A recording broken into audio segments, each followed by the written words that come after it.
Virtual worlds. They can seem to be just networked computer games or cooperative quests involving hundreds or thousands of participants. But virtual worlds are starting to take the form of online societies, making them ripe for social scientists doing research. The way scientists are using virtual worlds is the subject of a news feature in a special section on social cognition in the September 2007 issue of Science. So for the first time ever, we have a technology, a media that not only shows someone what they're doing, but actually captures all the specific details about all the nuances of our movements. That it allows for the first time an unprecedented approach to the study of virtual worlds and to the study of social action, interaction, and transaction that cuts across many of the disciplinary barriers that have been in place in prior research.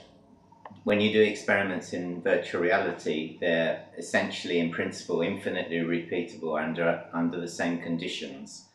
Each of these scientists use virtual worlds and the related technology to conduct their research, recognizing that as with every new technology, there are opportunities and challenges. For example, MMOs, or massively multiplayer online games, generate a lot of data, but making sense of all of it takes a lot of computer power. For about 12 months of data that we have collected from one of these MMOs, EverQuest, which is EverQuest 2 made by Sony, the amount of data that we got from them from 3 servers was about 4 terabytes of data.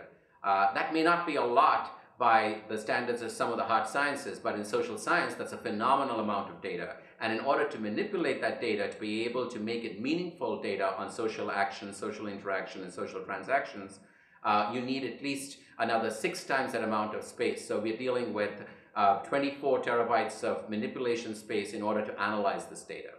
The reason for such large amounts of data is because every movement is captured, whether keystrokes on a keyboard or, in some cases, movements of your head and body.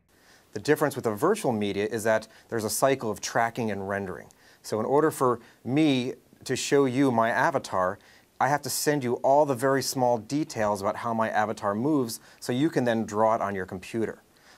The difference between that and a video conference is that all the specific details and all the very, very fine-grained specifics of the movement are represented in a non-abstract way so that you can then know everything that I'm doing.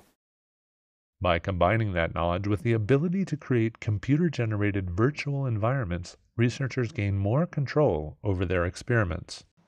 Our evidence suggests that people tend to behave in the virtual world similar to how they will behave in a similar situation in the real world. If you're doing experiments in a virtual environment, of course, you control the lighting, you control the degree of sound, and all of those essentially external parameters are under your control.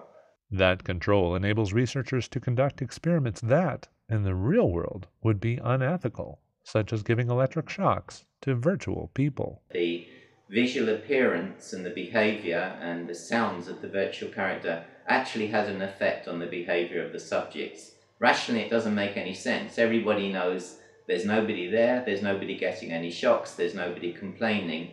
Nevertheless, people responded as if it was a real person. They delayed giving the shocks because it was unpleasant to do so, especially the responses of the virtual character were unpleasant after they'd received the shock. That's it, I'm not answering anymore.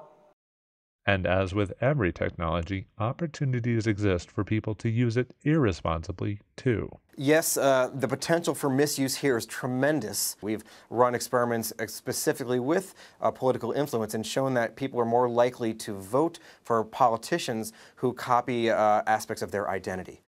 Nevertheless, knowing what is possible with this technology can prevent its misuse, including learning how to detect when others are using technology to influence you.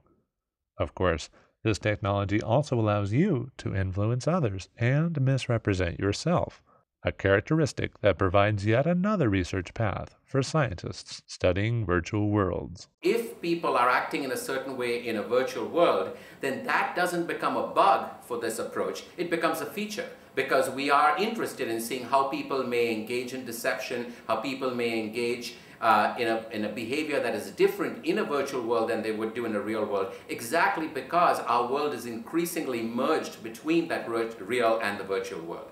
Read more about these and other scientists studying social cognition in humans, apes, and avatars in the September 7th issue of Science.